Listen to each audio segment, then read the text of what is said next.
ಓಂ ಶ್ರೀ ಶಾರದಾಂಬಾಯ ನಮಃ. ಓಂ ಶಂಕರಾಯ ನಮಃ. ಇವಾಗಿನ ವಿಚಾರ ವೀಕ್ಷಕರೇ ನೋಡಿ, ಇಲ್ಲೊಂದು ಪಾರಿವಾಳ ಪಾಪ ನೋಡಿ ಹೇಗೆ ಕುತ್ಕೊಂಡಿದೆ. ಇದಕ್ಕೆ ಪಾಪ ಅದಕ್ಕೆ ಪಕ್ಷಿಗಳು ಕಚ್ಚಿದ್ದು ಏನೋ ಇರ್ಬೋದು.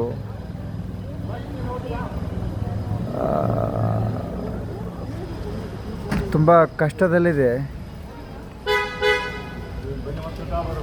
ನಾನು ಅದಕ್ಕೆ ಏನು ಮಾಡ್ಬೋದು?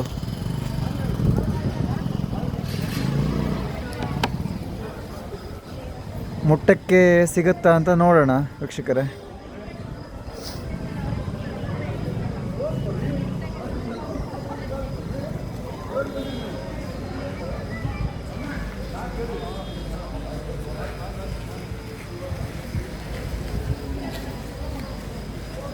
ಹೌದು, ಸಿಗತ್ತೆ ಮುಟ್ಟಕ್ಕೆ. ಪಾಪ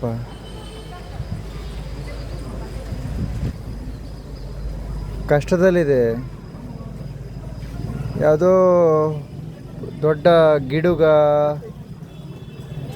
ಪಕ್ಷಿಗಳು ತೊಂದರೆ ಕೊಟ್ಟಿರ್ಬೋದಲ್ವಾ. ಪಾಪ ಹಾರಕ್ಕೂ ಆಗಲ್ಲ ಇದಕ್ಕೆ. ಗಿಡುಗ ಅಥವಾ ಕಾಗೆ ಇನ್ನಿತರ ದೊಡ್ಡ ಪಕ್ಷಿಗಳು ತೊಂದರೆ ಕೊಟ್ಟಿದೆ ಅನ್ಸತ್ತೆ ಪಾಪ.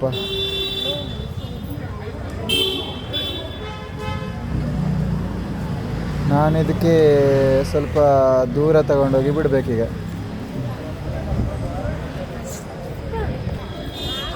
ಸ್ವಲ್ಪ ದೂರ ತಗೊಂಡೋಗಿ ಬಿಡಬೇಕು ವೀಕ್ಷಕರೇ, ಏನಂತೀರ? ಏಯ್ ನಿಲ್ಲಿ. ಎಲ್ಲಾದರೂ ಸ್ವಲ್ಪ ದೂರ ಅಂದರೆ ಎಲ್ಲಿ ಬಿಡ್ಬೋದು? ನಾನು ದೂರ ಅಂದರೆ ಇಲ್ಲಿ ಬಿಟ್ಟೆ ವೀಕ್ಷಕರೇ. ಇಲ್ಲೇ ಇರಲಿ ಅಲ್ವಾ? ಹೌದು, ಅದಕ್ಕೆ ನಡೆಯೋಕ್ಕೂ ಆಗಲ್ಲ, ಕಷ್ಟದಲ್ಲಿದೆ. ಅದನ್ನು ನಾನು ತಗೊಂಡು ಹೋಗಿ ಸಾಕೋಕ್ಕೂ ಆಗಲ್ಲ. ಯಾಕಂದರೆ ಅವುಗಳಿಗೆ ಮರ ಗಿಡಗಳು ದೇವಸ್ಥಾನಗಳು ಇದ್ದಲ್ಲೇ ಇರಬೇಕು. ನೋಡುವ, ಚೆನ್ನಾಗಾಗಲಿ. ನಾನು ಒಂದು ಕೈಯಲ್ಲಿ ಮುಟ್ಟಿದ್ದೇನೆ, ದೇವರಿಗೆ ಹೇಳ್ಕೊಳ್ತೇನೆ ವೀಕ್ಷಕರೇ.